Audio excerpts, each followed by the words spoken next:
My name's Bruno Barba, and I'm a student at Fullerton Union High School. It's about 6:10 in the morning. We're at my school on the farm, and we are trying to rescue my pig from getting the same fate as the other ones. My pig's name is Lola, and I'm going to put her in this van behind me and send her to a sanctuary. The other pigs here are going to go to slaughter, and they're going to be sold off at the OC fair. The pig that's next to Lola, his name is Poe. He's best friends with Lola. They'll sell them off for like $2, $3 per pound. I was 16 when I had Bruno. When he started kindergarten, his teacher told me that she was worried he would be a follower. He would do what kids wanted him to do and that he was not gonna be a leader. That was his character, and she was completely wrong. I've been raising Lola Pig for about 3 or 4 months now, and she's perfect. She's just been an amazing pig. He just had this thing about him where even if it was a roly-poly, he would pick it up and like try to nurture it back to health. Things like that. That was him. I told him, well, just know that you're gonna get attached to this animal and you're probably gonna have to auction him.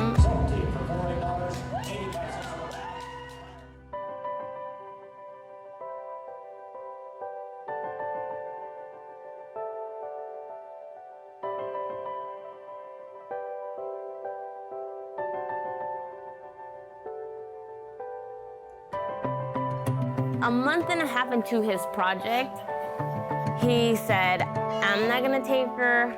He already knew it was a her. And he's like, I don't want her to die. So I said, okay, well, what do you wanna do? He said, I wanna start looking for sanctuaries that might be able to take her. I didn't think it was gonna happen. Like, I had already made calls and like emailed people and nobody was able to take her. The one place that accepted her was Farm Sanctuary. They look extraordinary. Fate was just on his side, I guess. She's gonna have so much fun here because she's gonna get well taken care of, and she's gonna have lots of fun in the mud pit, meeting and playing with the rest of the pigs. She's great with other animals. He was super excited when he found out that Farm Sanctuary was gonna be able to give her a forever home.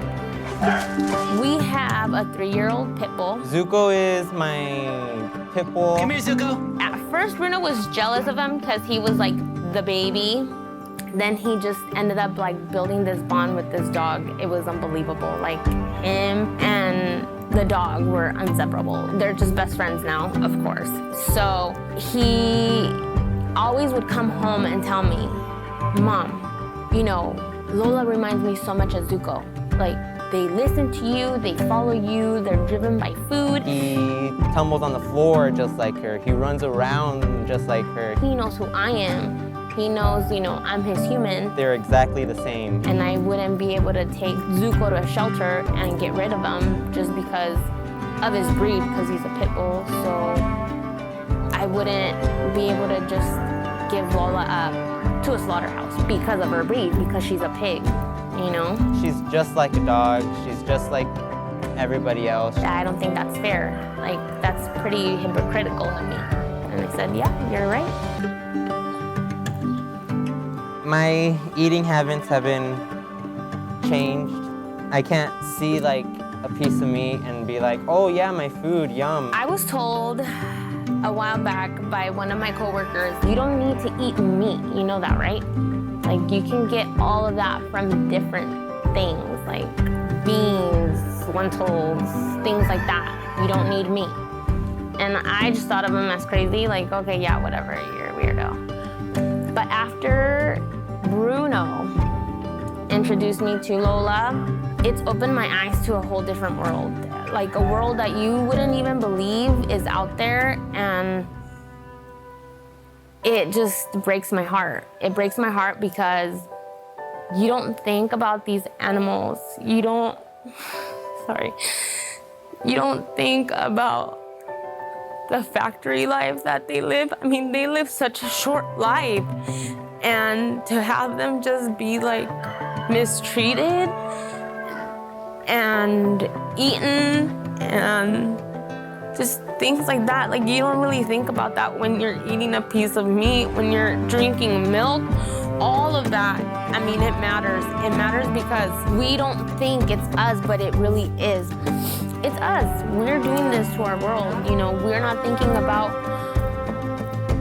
hey, what am I putting on the table for my child, for my family? What are we consuming? I couldn't see meat how it used to. I just see it as a baby animal. I don't think that it's fair to the animals, and I don't think it's fair to us. So I think people need to wake up and realize that, you know, hey, maybe that piece of meat that I'm eating should be around, like living, having a great life. Just think about it.